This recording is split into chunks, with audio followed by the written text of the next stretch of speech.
বৰহলা আঞ্চলিক মইনা পাৰিজাতে প্ৰতি বছৰৰ দৰে এই বছৰো আমি গ্ৰীষ্মকালীন যোগ প্ৰশিক্ষণ আমি মানে কৰ্মশালা আয়োজন কৰিছিলোঁ।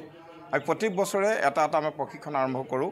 কেতিয়াবা আমাৰ মানে নাটক, কেতিয়াবা কবিতা, কেতিয়াবা গল্প, কেতিয়াবা সাধু কোৱা। এইবাৰ আমি যোগ মানে প্ৰশিক্ষণ দিছিলোঁ। আমাৰ প্ৰত্যেক বছৰেই আমাৰ থাকে আমাৰ আঞ্চলিক মইনা পাৰিজাতে বৰহলা আঞ্চলিক মইনা পাৰিজাতে। এইবাৰ আমি 10 দিনীয়াকৈ যি মইনা পাৰিজাতে যোগ আজি সমাপ্তি, গতিকে খুব সুকলমে আমি পাৰ হৈছে বুলি ভাবিছোঁ। আৰু ইতিমধ্যে আমাৰ বিশিষ্ট ব্যক্তিসকল আহি আমাক উৎসাহিত কৰিলে। আমাৰ প্ৰায় 51জনমান ছাত্ৰ ছাত্ৰীয়ে এটা প্ৰশিক্ষণ লৈছিলে। আমি ভাবোঁ পৰৱৰ্তী সময়তো আমি বৰহলা আঞ্চলিক মইনা পাৰিজাতে পৰৱৰ্তী সময়তো আমাৰ বিভিন্ন বিভাগত আমি প্ৰশিক্ষণ আৰু কৰ্মশালা পাতি মইনাসকলক উৎসাহিত কৰি আগুৱাই নিয়াৰ আমি প্ৰচেষ্টা ৰাখিছোঁ। গতিকে আমাৰ ক'বলগীয়া ইমানে। আজি আনুষ্ঠানিকভাৱে আপোনালোকে অনুষ্ঠানভাগ সামৰিছে। মুখ্য অনুষ্ঠানভাগত আজি কোন উপস্থিত আছিল অকণমান জনাব। মুখ্য অনুষ্ঠান আজি আছিলে আমাৰ বৰহলা উচ্চতৰ মাধ্যমিক বিদ্যালয়ৰ অধ্যক্ষ প্ৰশান্ত মহন্ত ছাৰ আৰু যোগা যোৰহাট মহাবিদ্যালয় আমাৰ ডক্টৰ প্ৰদীপ গোস্বামী ছাৰ আৰু আমাৰ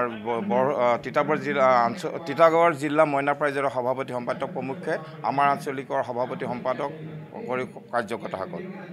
যিটো ইতিমধ্যে শেষ হৈছে আজি আমাৰ 5 তাৰিখৰ পৰা 10 জুলাইলৈকে যিটো যোগ ক্ৰিয়া আৰু প্ৰাণায়ামৰ প্ৰশিক্ষণ হৈছিল।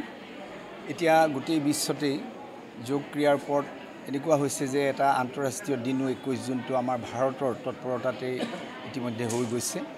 আৰু ইতিমধ্যে কোৱা হয় যে স্বাস্থ্য, মন আৰু আত্মা এই তিনিটাৰ বিকাশৰ কাৰণে আমাৰ এইটো সময়ত যিটো উদ্বিগ্নতা হৈছে ল'ৰা ছোৱালী সমাজত, এনেকুৱা উদ্বিগ্নতাৰ মাজত যাতে এনেকুৱা অনুষ্ঠানবিলাক হয়, বিশেষকৈ আমাৰ যিটো বৰহলা আঞ্চলিক যিটো মইনা পাৰিজাত, এই মইনা পাৰিজাতে আজি 10 দিনীয়াকৈ কণ ল'ৰা ছোৱালীক লৈ এনেকুৱা এটা অনুষ্ঠান পাতিছে, যিসকল ছাত্ৰ ছাত্ৰীও তেওঁলোকৰ কাৰণে উপকৃত হ'ব। আৰু তাৰ কাৰণে মই সকলোকে কৃতজ্ঞতা আৰু ধন্যবাদ জ্ঞাপন কৰিছোঁ।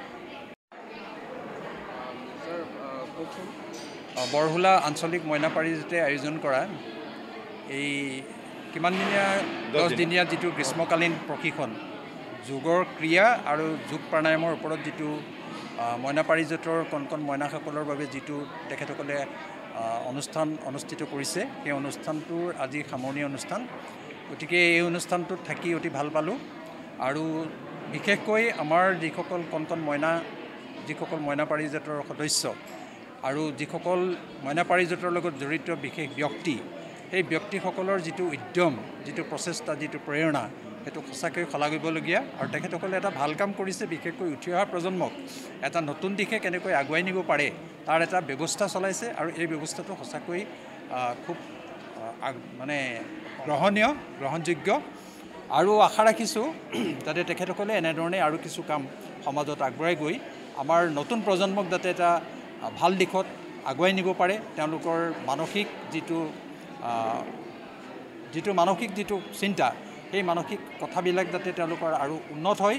যোগৰ যোগেদি, যোগ প্ৰাণায়ামৰ যোগেদি তেওঁলোকে নিজৰ দেহক, শৰীৰটো যাতে নিৰোগী কৰি ৰাখিব পাৰে, তেওঁলোক যাতে অধিক আদৰ্শৱান হ'ব পাৰে, অধিক শক্তিশালী হ'ব পাৰে, অধিক প্ৰেৰণাদায়ক হৈ পৰি তেওঁলোকৰ নিজ কৰ্তব্যত যাতে আগবাঢ়ি গৈ পঢ়া শুনাত নিজকে আগুৱাই নি আৰু সমাজৰো যাতে কামত আহিব পৰা তেখেতসকলে কাম কৰিবলৈ সক্ষম হ'ব, সেইটোৱে আশা ৰাখিছোঁ। আৰু বিশেষকৈ এই আঞ্চলিক মইনা পাৰিজাতৰ সকলো সদস্যক আৰু বিষয়ববীয়াক মোৰ তৰফৰ পৰা আন্তৰিক অভিনন্দন জ্ঞাপন কৰিছোঁ।